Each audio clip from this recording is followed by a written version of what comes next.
Um dia, né, onde a gente vai trocar numa conversa ideias para que se consiga avançando no plano espiritual. Que esse é o nosso objetivo aqui. Que a cada dia a gente acorde um pouco melhor do que quando foi dormir. Essa é a nossa jornada. E aí eu trago um tema que quem olha assim, né, pergunta: meu Deus, pode o homem gozar de completa felicidade na Terra? Ai, que coisa negativa, né? Aí pensa: meu Deus, o que será? Quando viram o tema, o que vocês pensaram? Conseguiram alguma resposta instantânea aí? Pois esta é uma pergunta do Livro dos Espíritos, né? A questão 920 do Livro dos Espíritos. Quem já está mais acostumado dentro da doutrina espírita sabe que Kardec elencou, fez várias questões e distribuiu essas questões para médiuns daquela época em lugares diferentes. Naquela época não tinha internet, não tinha telefone, não tinha nada de meio de comunicação. Era a carta que levava meio ano para ir e outro meio ano para voltar. Claro que não tanto assim ali na Europa, né?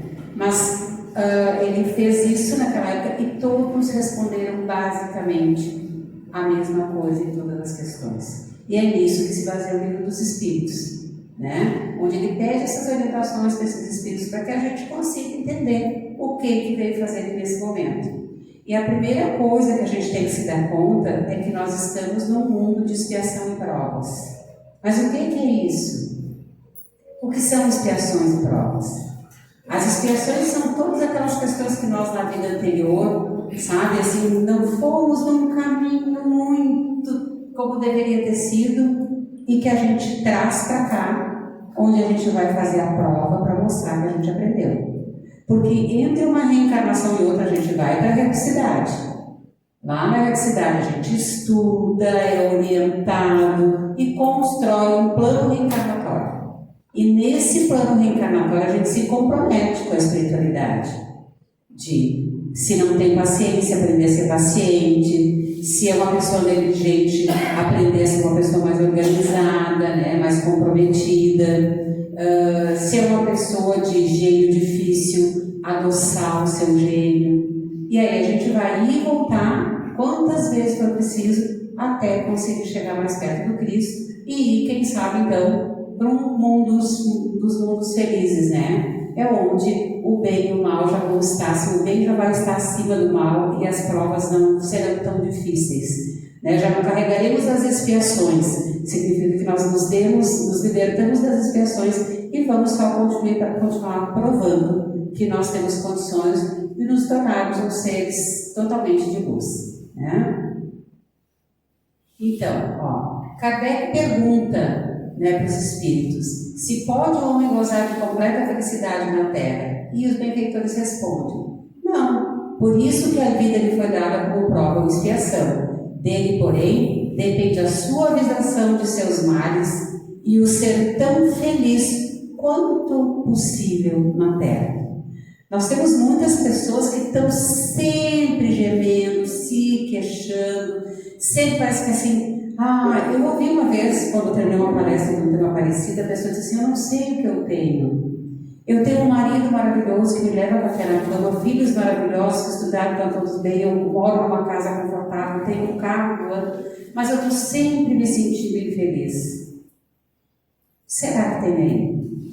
Né? Então, essa pessoa, eu digo que eu sou milionária. Criei 2 filhos que são do bem, que caminham na luz, né? Não são expoentes aí, não estão ricos, mas se sustentam, se mantêm. São 2 cuidadores maravilhosos. Estou aqui aos 63 anos, passei por vários perrengues, mas estou aqui seguindo a caminhada, né? Tenho uma boa casa. Se isso não é motivo suficiente para eu ser feliz, começa a complicar. Tem coisas sim que eu gostaria para ser mais feliz, né? Mas às vezes até aquilo que a gente acha que nos traz felicidade para ser que não traga. Às vezes a gente não recebe algumas coisas porque não é nem que a gente não mereça, porque talvez não vá ser bom. E a gente precisa aprender a lidar com isso, para entender essa passagem aqui na Terra.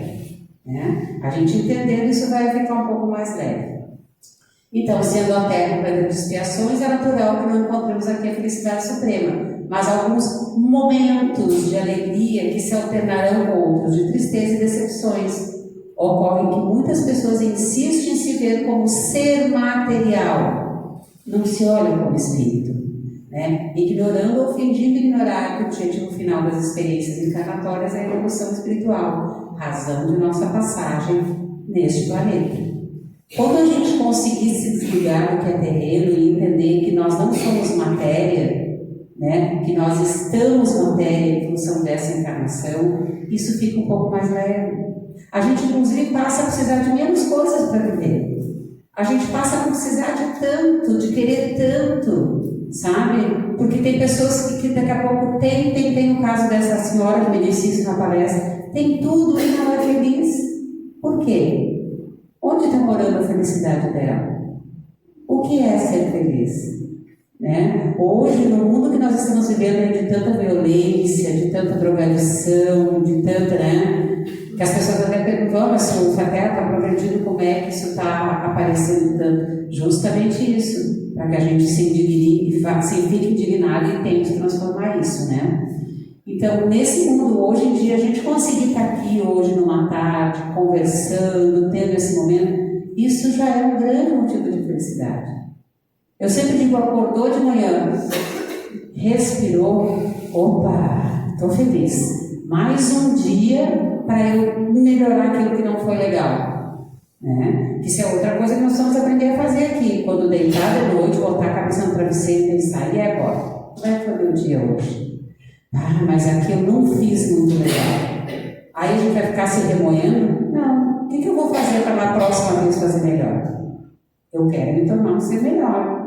Fiz errado, fiz. Quem aqui não errou, né? Até eu sempre gosto de dar assim, um conselho. Eu vi que a plateia aqui é tudo assim, bem jovenzinho como eu, assim, todas recém-saídas da adolescência, né? Eu sempre digo assim, que ser velho é uma condição que nós não temos como parar, é uma questão de tempo, né? Mesmo disse que numa das falas que a ampulheta não para. Agora, ser chato é uma escolha. E aí a gente vê os velhos dizendo assim, porque no meu tempo, gente, se eu estou viva, esse aqui é meu tempo. Opa, eu acordei hoje, esse aqui é o meu tempo. Então eu tenho que ser feliz neste tempo. E não ficar lá grudado. Bom, tem uma música que eu gosto? Tem. Né? Tem uma música que eu gostava mais do baile naquela época. Sim, hoje na verdade não gosto de baile nenhum, que dói aqui, dói ali, dói lá. Melhor é o lugar com uma música sentadinha, né? Mas cada um com suas escolhas. Parece que algumas pessoas passam tentando reviver a juventude. E aí, claro que a infelicidade vai bater. Que foi um tempo que passou, nós temos que viver o tempo agora, esse tempo que nós estamos agora, esse é o nosso tempo. Né? E outra coisa, entender que o jovem que está fazendo coisas das quais a gente discorda, que a gente já foi esse jovem. Esses dias ainda uma amiga estava dizendo assim que a Nora ali, né, a gente mora na praia, então o pessoal vem visitar, né, e ela começou em pé de guerra com a Nora, aqui dentro da minha casa, porque dentro da minha casa, porque dentro da minha casa, porque ela disse que os filhos são meus. Eu digo, olha, eu vou te dizer uma coisa. Primeiro que quando eu recebo uma visita, eu quero receber bem. E eu sei que algumas coisas na minha casa vão dar diferente, senão é melhor eu não abrir a minha casa. Segundo, quando eu tinha a idade da minha nora, eu tinha um pavor que se metesse na educação dos meus filhos. Eu muito engoli em seco, eu muito respirei para não ser desrespeitosa, mas de vez em quando eu tinha vontade de dizer para minha sogra, ó o teu filho aqui, que tu fez, que não tá bom até hoje. Deixa eu errar agora. A gente vai respirando. Então assim, hoje deixa que eles façam. É o tempo deles de ser pais. E a gente passa a ser avô, e aí a gente pode outras coisas que como pais também não se pode. Então, entender isso, que o nosso tempo é agora. Este é o nosso tempo e eu preciso ser feliz com o que eu tenho agora. Não ficar grudado no passado, querendo trazer o passado de volta. O passado não volta. E remoer não vai adiantar. Reclamar muito menos. Né? O tempo é agora. Nossas imperfeições são resquícios da nossa natureza primitiva, são condicionamentos que desenvolvemos ao longo das encarnações e para corrigi-las temos que passar por um recondicionamento. E isso só se consegue com uma ação programada e permanente, famosa reforma íntima, né? É isso que a gente tem que fazer neste momento de passagem aqui, tentar se melhorar. Quando eu escuto, às vezes, assim, ó, eu tenho amigas que dizem assim, estou muito velha para mudar. Tudo bem, respeito. Só que assim, ó, eu pretendo ser melhor, né? Agora vão ter que me gastar assim, vão ter que me engolir assim. Gente, eu entendo isso do vida de um adolescente. Eu entendo tranquilamente da imaturidade de um adolescente. Eu fui uma adolescente de língua afiadíssima, eu tinha resposta para tudo, mas olha, corte certo para montinha, que nem diz nos livros que era rápido, né? Pensamento rápido e a língua tão rápida quanto o pensamento. Porque eu achava que isso era não levar desaforo para casa. E a idade me ensinou que não levar desaforo para casa é não pegar o que não é meu. Então, muitas vezes eu tenho várias respostas para o que me dizem. Mas, penso para mim, se não é meu, não me interessa, eu não vou levar. E aí, paro, deixo quieto, sabe? E não estou nem preocupado se o outro está querendo me mudar ou não. Mas eu não posso querer me enfiar a goela abaixo dos outros. Né? Aí eu sempre faço uma piada quando essas minhas amigas dizem isso, eu digo assim, pois então, eu não quero que ninguém me engula. Porque o que entra pela boca sai por onde depois? Deixa quieto, né?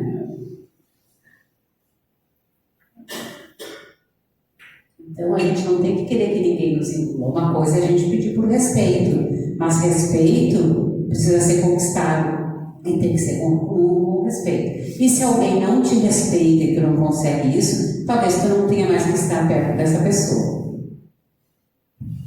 Então, nem riqueza, nem poder, nem mesmo a florida juventude são condições essenciais da felicidade. Digo mais, nem mesmo reunidas essas três condições tão desejadas, por quanto intensamente se ouve no seio das classes mais privilegiadas, pessoas de todas as idades se queixarem amargamente da situação em que se encontram. Né? Então, a citação para quem quiser buscar, é exatamente isso.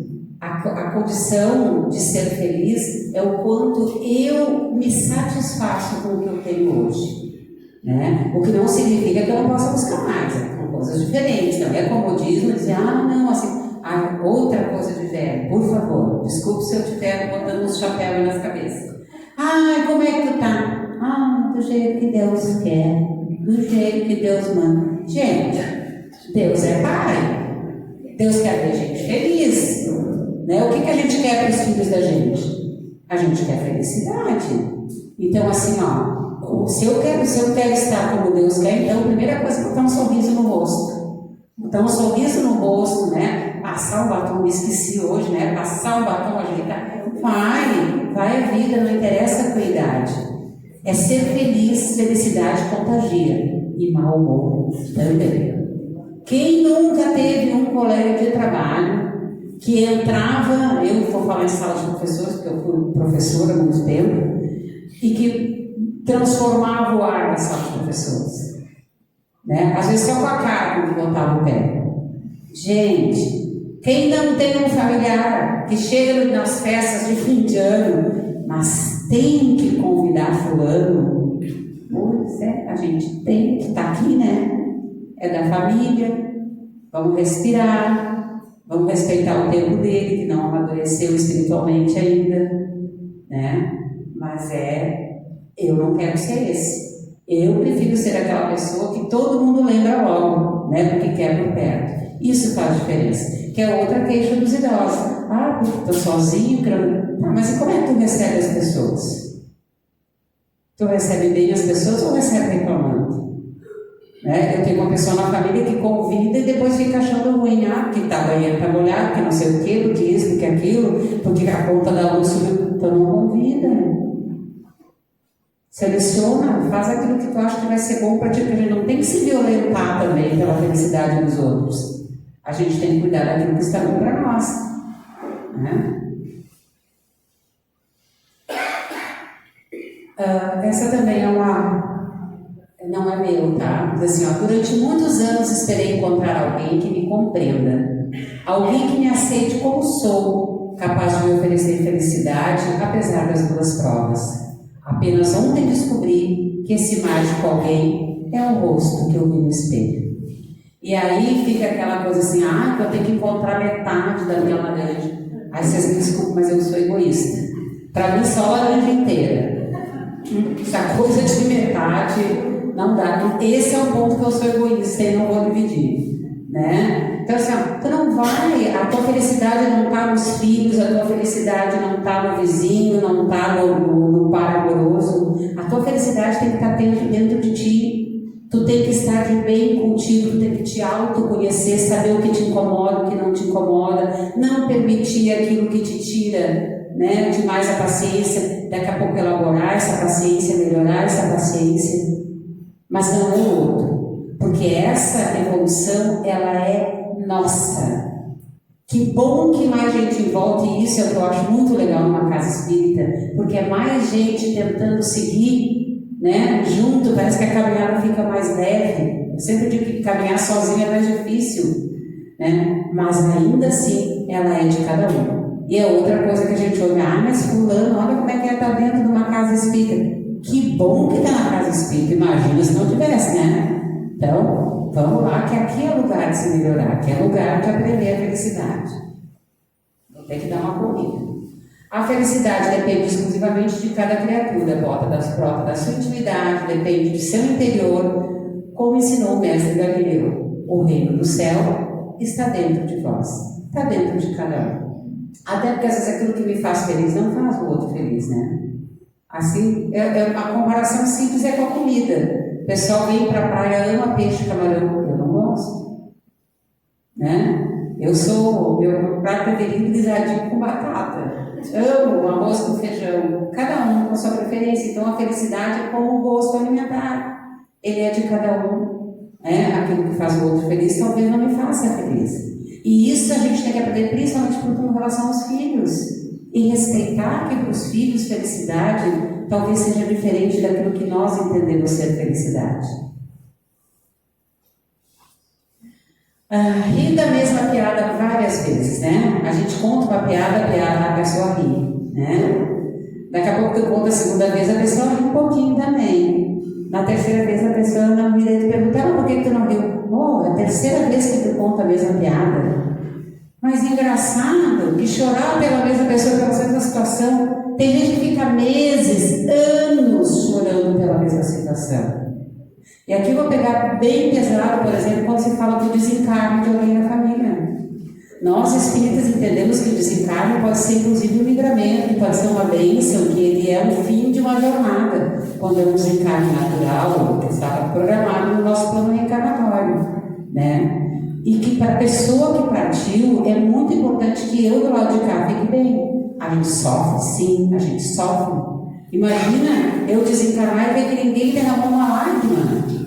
É lógico, mas passar o resto da vida chorando, gente, não vai dar, não vai funcionar nem pra gente. Por quê? Chorar vai trazer o outro de volta? Não vai. Assim é para qualquer coisa ruim. Nossa, nós mulheres então sofremos com separação, com divórcio, eu passei por um divórcio, né? A gente é imaturo também quando as coisas acontecem, depois se dá conta que no fim era só Deus escutando a última frase do Pai Nosso. Qual é a última frase do Pai Nosso? Mas livrai-nos do mal, amém. Às vezes quando alguém se vai da nossa vida, não estou falando de desencarne, mas talvez até no desencarne, um caso de uma vizinha da minha irmã, 2 filhas, uma se prostituía, depois a outra se drogava, era um problema, aquela mãe trabalhando que nem louca, sustentando aquelas 2, não queriam nada com nada. Um belo dia essa mãe teve um AVC e desencarnou, não deu tempo nem da saúde chegar.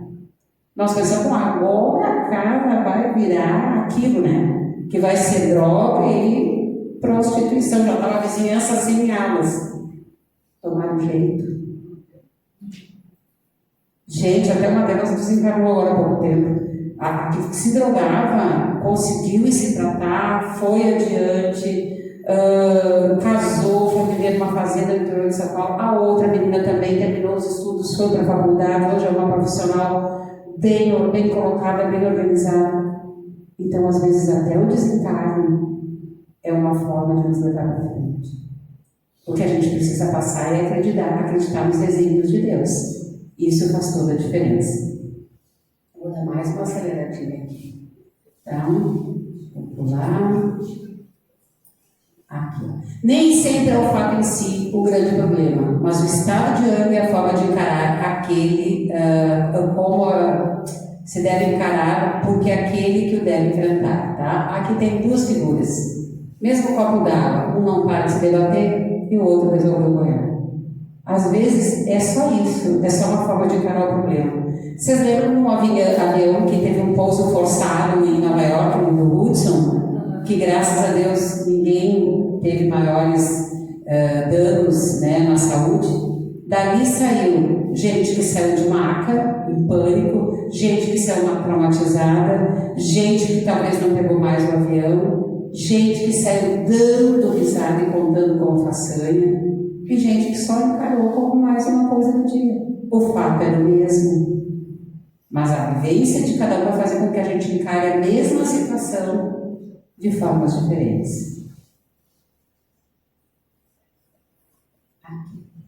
Se precisar forçar, é porque não é seu tamanho. Isto serve para os anéis, sapatos, amizades, profissão e relacionamentos. Eu acho muito significativo. Se está te machucando, se está te apertando, se está te sufocando, se está te engasgando, é que não te serve. E tem que ver um jeito de solucionar isso. Né? Porque não é bom nem para a gente e nem alimentar o que a outra pessoa está fazendo, né? Ou a situação. Não é feliz o homem possuir ou deixar de possuir, mas pela forma como possui ou como encara a falta de posse. Né? Eu sempre digo isso, às vezes lá no meio eu trabalhei numa escola uma vila muito pobre, e às vezes no meio de uma família toda no meio da droga tinha um ser de luz lá dentro. Né? Claro que a gente sabe que essa criança tinha um dever muito grande dentro dessa família, né? de trazer essa luz. Mas o problema não é o que eu faço quando me falta o dinheiro. O problema é como eu resolvo a falta de dinheiro. O problema não é eu ter muito dinheiro. O problema é o que eu faço quando eu tenho, né, dinheiro sobrando. Porque às vezes a gente vê aí comprando carros de luxo e, né, atropelando pessoas e até mesmo se matando. Então, a questão da posse é justamente essa. Nós viemos neste mundo aqui para aprender a lidar com dinheiro. Porque esse aqui é o mundo material. Isso vai se terminar. Nós precisamos ainda, no mundo de regeneração, ainda conseguir aprender a lidar com o dinheiro, ainda é material. Tá? Porque o problema não é a ausência ou o excesso, é o que se faz com ele. Vamos pular, porque senão não vai dar tempo. Mas vamos lá, porque eu estou nos minutos finais aí. Deixa eu ver. O estágio atual da evolução espiritual média do ser humano não lhe garante a ausência total de sentimentos de ódio, inveja, rancor, egoísmo e de atitudes compatíveis com esses sentimentos. Isso é normal, sentir raiva, sentir ódio, a gente pode sentir, a gente não pode alimentar. Tá? Viu que está com ódio, que está com raiva? Aí eu digo sempre que a gente tem duas rádios, né? A rádio do alto astral e a rádio umbral. Aí depende de como é que a gente vai se conectar, né? Quando a raiva vem, está sintonizando a rádio umbral. Respira e muda a sintonia para a rádio do alto astral. Porque é normal, né? Alguém nos dá um tranco, alguém nos passa para trás, a raiva vem. Mas a raiva não é boa conselheira. A gente pode morar numa casa mais ou menos, numa rua mais ou menos, numa cidade mais ou menos, e até ter um governo mais ou menos. A gente pode dormir numa cama mais ou menos, comer um feijão mais ou menos, ter um transporte mais ou menos, e até ser obrigado a acreditar mais ou menos no futuro. pode olhar em volta e sentir que tudo está mais ou menos. Tudo bem, o que a gente não pode mesmo, nunca, de jeito nenhum, é amar mais ou menos, namorar mais ou menos, ter fé mais ou menos e acreditar mais ou menos. Senão, a gente corre o risco de se tornar uma pessoa mais ou menos. E uma sociedade que te faz contar dinheiro, quilos e passos, lembre-se de contar as suas bênçãos. Elas fazem bem para a alma. E aí a gente faz assim, ó. Entrego, confio, tomo uma surtada.